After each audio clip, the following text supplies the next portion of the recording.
Hey everybody, good energy to you guys. So I did do a little bit of research on the Black Corp Incorporation or BlackRock Inc.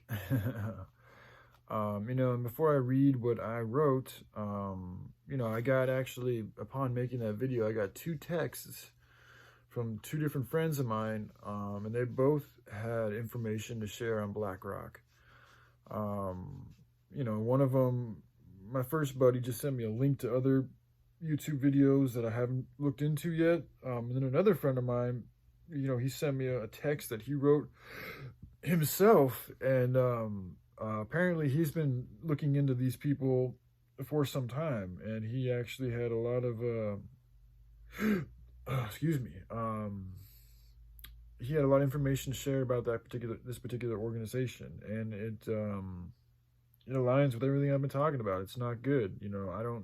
I'm still learning about this company, so I don't know how deeply intertwined they are to all this evilness that's going on. But it doesn't look good. It looks like that they, part of me feels like this is a company that was put forth into my path for a very important reason. Because I think it's going to help tie into how all of the money we pay, the energy we give, the things we consume, all these things do come from a nefarious entity, and that entity would need corporations and businesses to act as, their as their way to get the products to us.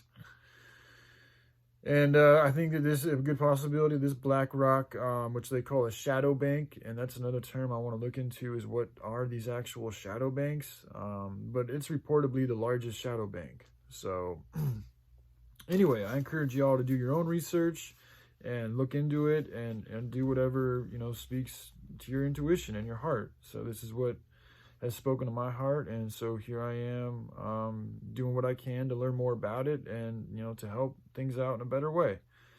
So all this information I got from Wikipedia, and it goes like this. So BlackRock Incorporated, or Inc., is an American multinational investment corporation based in New York City, founded in 1988, initially as a risk management and fixed income institutional asset manager.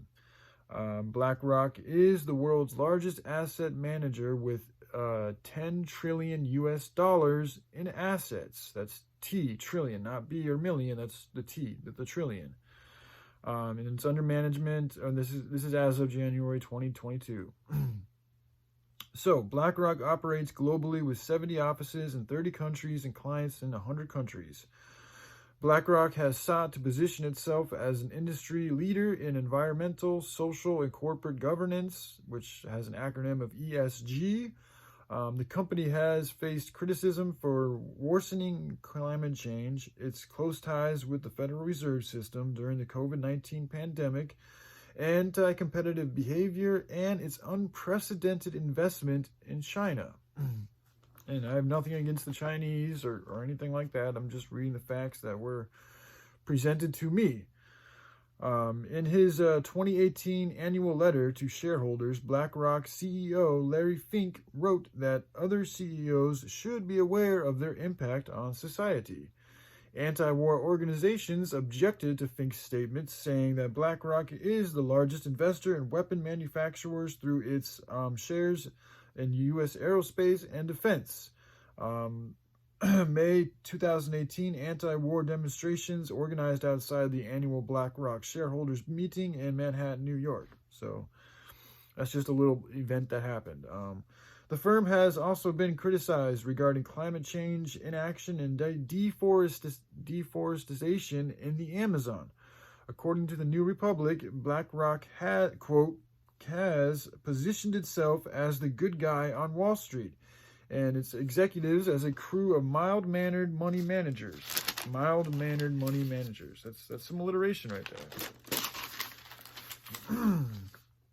Who understand the risks of the climate crisis and the importance of diversity. But these commitments, critics say, only extend so far into the firm's day-to-day operations. So, due to its power and the sheer size and scope of its financial assets and activities, BlackRock has been called the world's largest shadow bank. In 2020, U.S. Representative Katie Porter and this guy's name is Jesus or Jesus Chu Garcia proposed a U.S. House bill aiming to restrain BlackRock and other so-called shadow banks. On March 4th, 2021, U.S. Senator Elizabeth Warren suggested that BlackRock should be designated too big to fail. Quote. Anyway, I can get into that later. But BlackRock was scrutinized for allegedly taking advantage of its close ties with the Federal Reserve System during the COVID-19 pandemic response efforts. In June 2020, the New Republic wrote that BlackRock was having, quote, having a very good pandemic, unquote, and was casting, quote, itself as socially responsible while contributing to the climate catastrophe, evading regulatory scrutiny, and angling to influence a Biden administration. So, I mean, again, as I said, this is just me writing down some of the first things that came to me from Wikipedia. But, you know, there's more to come. But I just want to give you guys a little bit of what I've researched regarding BlackRock, and also to encourage you guys to do your own research. And if you guys have any information about them or just anything you feel is good, to just share it. You know, share it with the world, man. Sharing's caring. So the more we all share this type of stuff and you know, identify the problem and work on ways to fix the problem, you know, the better off we all are. So, all right, I love you guys. Y'all take care. Bye.